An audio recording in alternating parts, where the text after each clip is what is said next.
Well, alrighty, people. Today we have got a very, very special interview with you. I am here with Bear Independent. I got to tell you what, dude.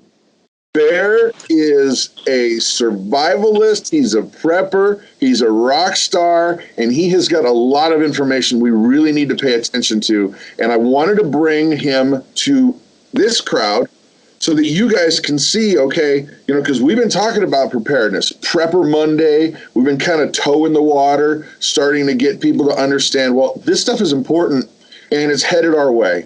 And so I figured, what better could I do to serve my people than to bring someone who is a believer like Bear, who is a rock star out in the survival field. And so therefore, good afternoon, morning / evening, Bear. How are you? I'm fabulous, brother. Thank you for having me here. How are you? I am, finer than a frog's hair. You know what I'm saying? So, amen. Copy. He's like, yeah, I'm with you. Whatever. So, okay, let's get right into the nitty gritty. First things first. You're a prepper. Define prepper. Yes, sir. Define it. What is a prepper in your world? Because it seems like a lot of people have different definitions. So prepping got kind of a bad connotation to it because everybody thinks that you need an AR-15 and a gas mask, that you need to stand in front of a burning city and look cool in order to be a prepper. Preparedness, prepping is basically stockpiling material goods against potential chaos and then combining that stockpile with training and mindset so that you can operate from a position of strength if things get a little chaosy. If the situation normal degrades into something that's less than ideal. So that's what prepping is for me. It's having a clear and concise plan to accumulate, acquire the materials that you're going to need, the training to use them, and the mindset to be able to employ both of those when you need it. That's what prepping is to me. Okay. Now, that the way you're like, I am manly man. I am here to show strength. And that's cool. I dig it. I totally dig it. But the question I have is, a lot of people watching this are going to go, come on, Brad. Come on, Bear. Things aren't so bad. I mean, we live in the greatest country in the world, and things are great. What are you guys doing? Well, that's a great question. First and foremost, I'm blessed to talk to about 200 people per month in our consultancy. And in the mouths of 2 or 3 is a thing established. In the mouths of 200 or 300 is a thing really established. And so it's my conviction that the Father is convicting certain groups of people out there to switch their eyes and ears on. And then once those eyes and ears get switched on, you start to look at things like the fact that CNN and Fox News are openly discussing the next economic crisis. The fact that food scarcity is entirely possible in the United States. There's shelves in Walmart right now that have no food on them, in Target that have no food on them in the United States of America, not Venezuela, right now in the United States of America. You couple that with weather patterns that are more indicative of the grand solar minimum than they are of global warming. And then you look at things like the potential turmoil that will arise around the 2020 elections, regardless of which team you're playing for. You put all that together in a package, and I can see a possibility for there to be instability in this country. And all I'm doing is taking physical insurance and hedging that against that instability. So, and I truly pray that I never have to employ any of the preps that I've accumulated, any of the training that I've performed at this point. I want to be wrong. I just don't want to have to stand in judgment and say, sorry, Father, I didn't do the things that you told me to do. And because of that, people I love suffered. So. Well, it's obviously by your language, it's clear that you have a connection to Big G, God.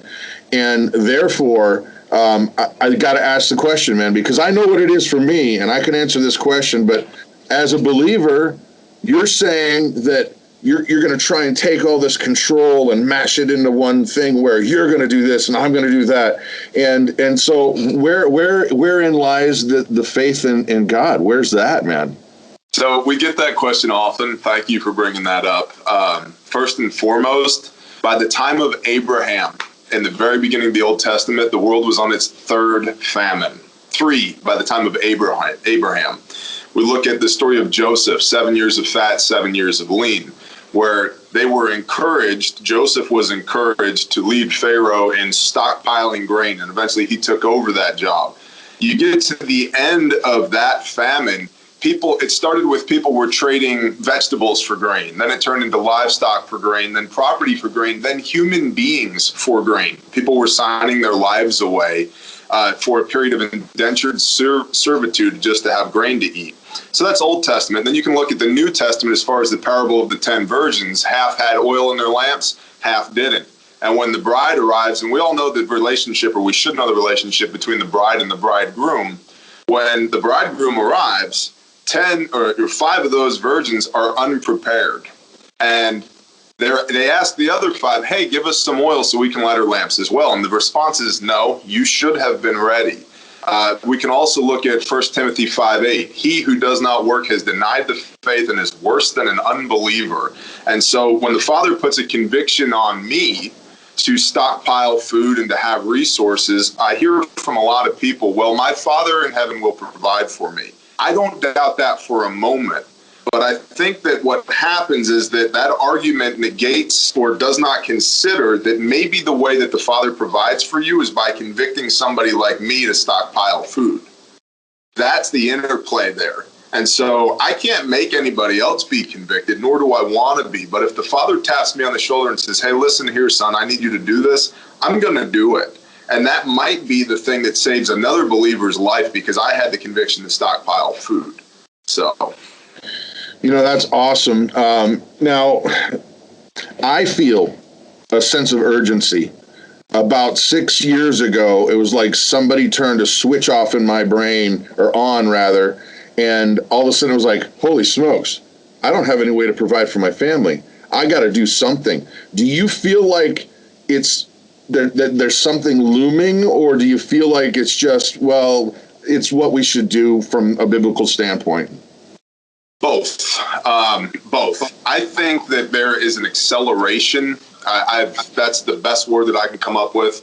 It feels like a quickening to me. And I go out of my way to make sure that I am not caught in a positive feedback loop. I do not want to create self-fulfilling prophecies. I would like to be wrong. So I look at a vast array of news sources and media sources trying to prove myself wrong every day. And yet every day the Father convicts me a little bit more that, hey, I need you to get ready, and I need you to spread this message to people as well so that they can get ready. I feel a quickening. And as I talk with lots of people, and the vast majority of people I talk with feel it as well. And it can manifest itself as an anxiety. I see that a lot. And the way to deal with anxiety is to apply action. And that's in all of life. Whatever it is that you're anxious about, do something. And so in this case, we apply preparedness to it to help cure that anxiety. But I feel a quickening, and I have felt an acceleration in about the last 18 months, more so than I ever have. So I think that it's both. I think that I can look at what's going on in the world and what's going on in this country, and logically, removing all emotion from the equation, no fear mongering, just logically look at things and go, this is unsustainable. And if I know this is unsustainable, whether it be the way that we produce our food, or the way we elect our officials, or the way that we govern, or the way that we interact with each other, all of these things are unsustainable. And my concern is that sooner or later we're going to have to pay the mistakes of the past. And I don't want to be caught with my pants down, so to say, when that happens. I want to be able to operate from a position of strength where I'm good, because when I'm good, then I can help everybody around me. I can lift other people up when I'm in a good position. And so that's the conviction that I have. And then when I remove the faith aspect and all of that and just look logically at it, there is no other conclusion that I can come to than sooner or later, and I don't have a timeline, but sooner or later, things are going to get sideways. And when they do, I want to be a blessing. I want to be in the asset column, not the liability column. All right. Well, probably the most important question you're going to have all week is, who do you think is going to be the victor on The Voice? I'm just kidding, man. I'm totally just kidding. Not important in any way in my world. Not important in any way. Okay, serious question though. Yes. A lot of people will say, as preppers, we're dealing with fear-based anxieties. Like, oh my gosh, I'm afraid of this or I'm afraid of that. And I don't believe that for a second, but I want to hear what you have to say about it. Well, we have reached a point of maturity in the internet now where there's information about everything everywhere. And a lot of that information about preparedness is rooted in fear. There are a lot of people who are afraid, simply afraid. Again, positions of strength. I prefer not to operate out of fear, and I know who my creator is. I know why I was created, and I know what I am supposed to be doing. So my sense of purpose is so far beyond fulfilled. I have nothing to fear. I'm good. But there's lots of people who are not in that same boat, and so I love it when it's like, well, the government's going to come and put you in a Walmart 5G FEMA camp and cook your guts. I'm like, are they? What about a tornado, bro? What about a hurricane? What about a house fire? What about things that really make sense? You know, if we're going to look at our hierarchy of needs, our most common threats are what we should address first. Preparedness is not just having rifles and beans and bullets. There should be a first aid kit and a fire extinguisher in your house. You know, things like that. And so it can be fear, but it shouldn't be. And there can be anxiety, but the reason that you take that anxiety and you take that stress and you use that as a biomechanical feedback mechanism to say, hey, I'm upset about this thing. I should be focusing on it and I should be applying action to it so that I can cross that thing off the list and not worry about it anymore, not let it physically affect me. And so it's not about fear. It's about being logical, looking eyes wide open at the situation and applying action so that we don't have to worry about it anymore. It's one less thing.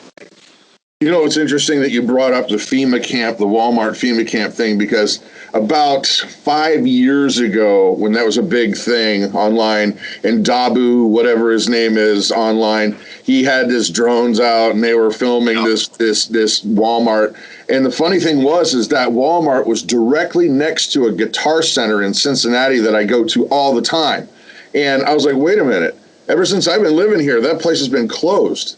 And the only reason why they put that stuff up on the roof is to keep people from stealing the copper pipes. And I'm like, what a joke.